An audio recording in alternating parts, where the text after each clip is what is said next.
बिस्मिल्लाहिर्रहमानिर्रहीम। Dear students, Assalamu alaikum. I am Asiful Hassan and in English with Sir Asiful Hassan YouTube channel. आज हम unit number 4 का part 2 पढ़ने जा रहे हैं। वीडियो पार्ट 1 मैंने पहले बनाया था जिसमें मैंने इससे प्रीवियस सारे पैराग्राफ दे दिए थे। आज हम इसके बाद शुरू कर रहे हैं। सबसे पहले मैं इसको हाईलाइट किए देता हूँ। इसको मैं हाईलाइट करने के बाद पढ़ाते हैं जी। घास पैड्स, जालीदार पट्टी के पैड, आर रोल्स या रोल्स आर क्लॉथ पैड्स, कपड़े की गद्दियाँ होती हैं, दैट आर प्लेस्ड जो रखी जाती हैं, डायरेक्टली बराह रास्त ऑन अ वाउंड एक ज़ख़म पर, टू प्रोटेक्ट हिफाजत के लिए, एंड कंट्रोल और रोकने के लिए, ब्लीडिंग खून के बहाव को, for larger cuts and scraps बड़े ज़ख्मों और खराशों की सूरत में। पूरा तर्जमा, जालीदार पट्टी के पैड या रोल्स, जालीदार पट्टी के पैड या रोल्स कपड़े की गद्दियाँ होती हैं जो कि बड़े ज़ख्मों और खराशों की सूरत में खून के बहाव को रोकने और ज़ख़म की हिफाजत के लिए करने के लिए बराह रास्त ज़ख़म पर रखे जाते हैं।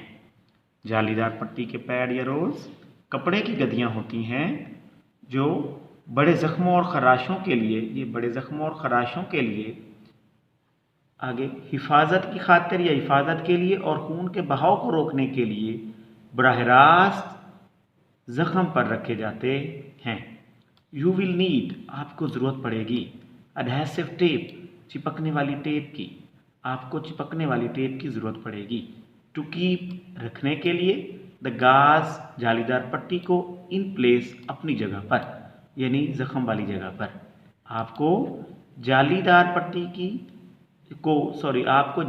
पट्टी को जगह पर रखने के लिए एडहेसिव टेप यानी चिपकने वाली टेप की ज़रूरत पड़ेगी।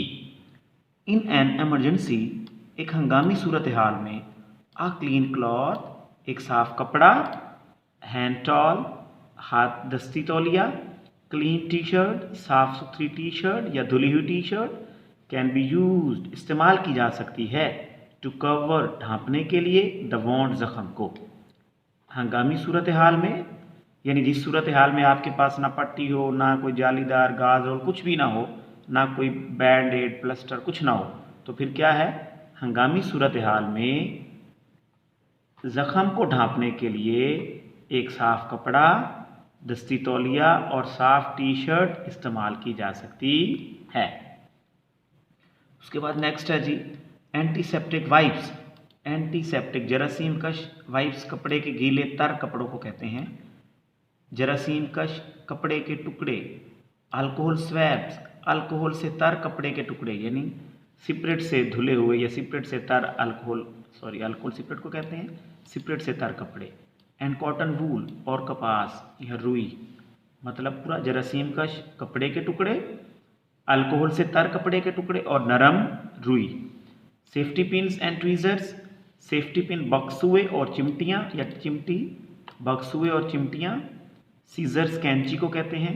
अ पेयर ऑफ सीजर्स कैंची का एक जोड़ा, सीजर्स प्लूरल के लिए इस्तेमाल होता है, हालांकि लिखा सीजर्स ही जाता है, होता कैंची ही है, कैंची के लिए सीजर्स बोला जाता है। अ पेयर ऑफ सीजर्स यानी कैंची इज़ नीडेड ज़रूरत पड़ती है, to cut the tape and gauze tape और जालीदार पट्टी को काटने के लिए कैंची की ज़रूरत पड़ती है।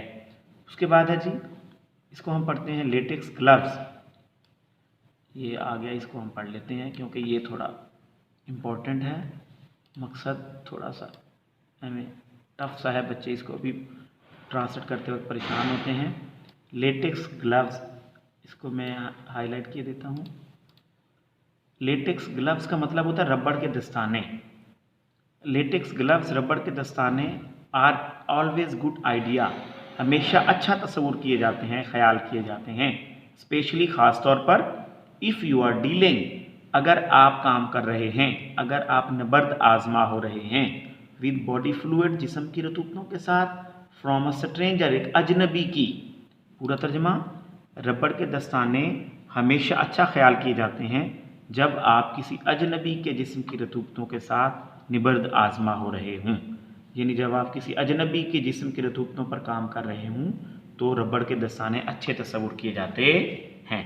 ताकि कोई बीमारी अल्लाह ना करे उसको, कोई बीमारी आपको तो नहीं पता अजनबी है होती हो तो आपको ना फैले। इसलिए जब आप उसका को ब्लीडिंग श्लीडिंग में या जिस्म की रतूतों से आप कोई काम कर रहे हैं, उसको निबर्द आजमा, उसको फर्स्ट एड दे रहे हैं, तो रबड़ के दस्ताने हमेशा से पहन के रखें। कैलेमाइन लोशन, कैलेमाइन लोशन का मतलब होता है स्कून आवर लोशन, तस्कीन दे लोशन भी बोलते हैं।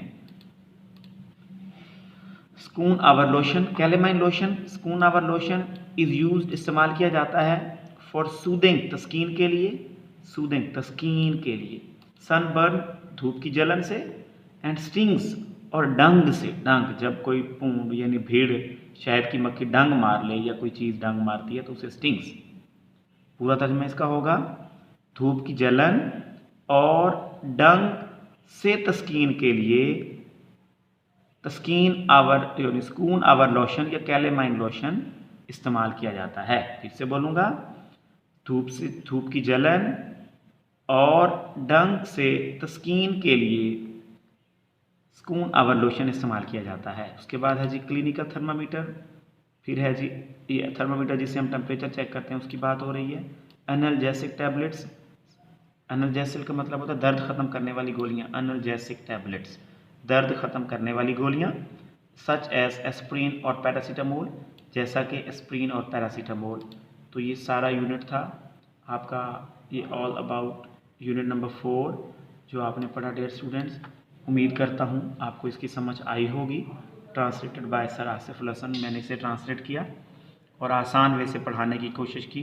डियर स्टूडेंट्स, एक रिक्वेस्ट, आपको अगर चैनल अच्छा लगे तो इसको सब्सक्राइब कीजिएगा और इसको अपने दोस्तों के साथ शेयर कीजिएगा। जैसा कि कोरोना की सिचुएशन चल रही है, ऑनलाइन क्लासेस हैं, तो मैंने ये काविश की है आपके लिए ताकि आप घर बैठे ही आराम से अपनी 9th और 10th, जो 9th के स्टूडेंट्स हैं वो 9th की बुक्स और 10th के स्टूडेंट्स 10th की बुक्स के जितने भी लेक्चर होंगे उनसे इस्तिफ़ादा हासिल कर सकें, क्योंकि मैं इंग्लिश बी, इंग्लिश ए सारे इंशाल्लाह बारी बारी अपलोड करता जाऊँगा lectures. Thanks a lot for watching. और डियर स्टूडेंट्स, दुआओं में याद रखिएगा और इंग्लिश विद सर आसिफ उल हसन को सब्सक्राइब करना ना भूलिएगा और दोस्तों के साथ शेयर करना ना भूलिएगा। गुड लक, आपको अल्लाह हमेशा खुश रखे। अल्लाह हाफिज़।